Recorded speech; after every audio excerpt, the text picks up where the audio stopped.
സിനിമയിലെ ലഹരി ഉപയോഗം വലിയ ചർച്ചയാകുന്ന ദിവസങ്ങളാണിത്. സിനിമാ പ്രവർത്തകർ ലഹരിക്കടിമകളാകുന്ന എന്ന വാർത്തയാണ് ഈ ചർച്ചകളുടെ ആധാരം. എന്നാൽ ഇത് മോളിവുഡിലെ മാത്രം പ്രശ്നമല്ല. വർഷങ്ങൾക്ക് മുൻപേ തന്നെ ബോളിവുഡ് ലോകം ലഹരിയുടെ പിന്നാലെയുണ്ട്. കുറച്ചുകൂടി വ്യക്തമായി പറഞ്ഞാൽ ഇന്ത്യൻ സിനിമാ വ്യവസായത്തിന്റെ ഉപവിഭാഗമായി ലഹരി മാഫിയ മാറിക്കഴിഞ്ഞു. ആ മാറ്റത്തിൽ മോളിവുഡും ഭാഗമാവുകയാണ്.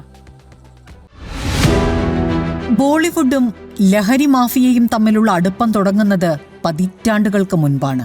ബോംബെ നഗരം മുംബൈയായി മാറുന്നതിനും കാലങ്ങൾക്ക് മുൻപേ ബാന്ദ്ര വോർലി പാലത്തിലൂടെ ആഡംബര കാറുകൾ പാഞ്ഞു തുടങ്ങിയ കാലമായിരുന്നു അത്. ഇന്ത്യയുടെ വ്യാവസായിക നഗരമായി മുംബൈ പേരെടുത്തു തുടങ്ങിയ കാലത്ത് തന്നെ മുംബൈ തുറമുഖം വഴി ലഹരിയും എത്തിത്തുടങ്ങി. അത് പതിയെ പതിയെ സിനിമാ മേഖലയിൽ വേരോട്ടമുറപ്പിക്കുകയും ചെയ്തു. മുംബൈ പേരെടുത്തത് അധോലോകത്തിലൂടെയാണ്. പേരുകേട്ട അധോലോക നായകന്മാരെല്ലാം മുംബൈ ആസ്ഥാനമായി പ്രവർത്തിച്ചവരാണ്. ദാവൂദ് ഇബ്രാഹിം, ഹാജി മസ്താൻ, കരീംലാല, ചോട്ടാ ഷക്കീൽ, അരുൺ ഗാവ്ലി, ഛോട്ടാ രാജൻ, അബു സലീം, ആ പേരുകളങ്ങനെ നീണ്ടു.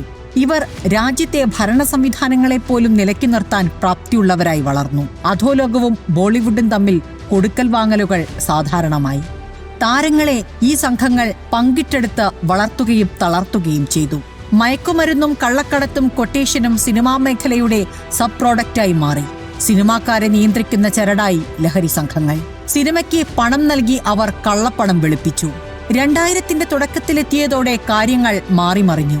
ബോളിവുഡ് താരങ്ങളുടെ അധോലോക ബന്ധങ്ങൾ അങ്ങാടിപ്പാട്ടായി.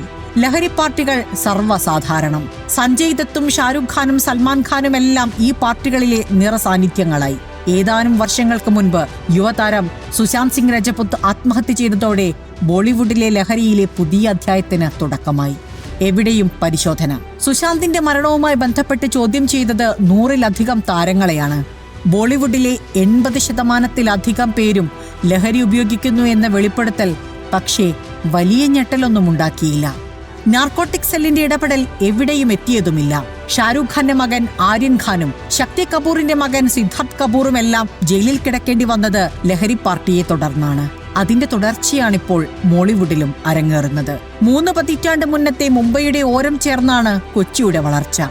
ആ അധോലോകത്തിന്റെ ചുവട് പിടിച്ചാണ് സിനിമാ വ്യവസായം കേരളത്തിലും കോടികൾ കൊയ്യുന്നത്. News desk reporter.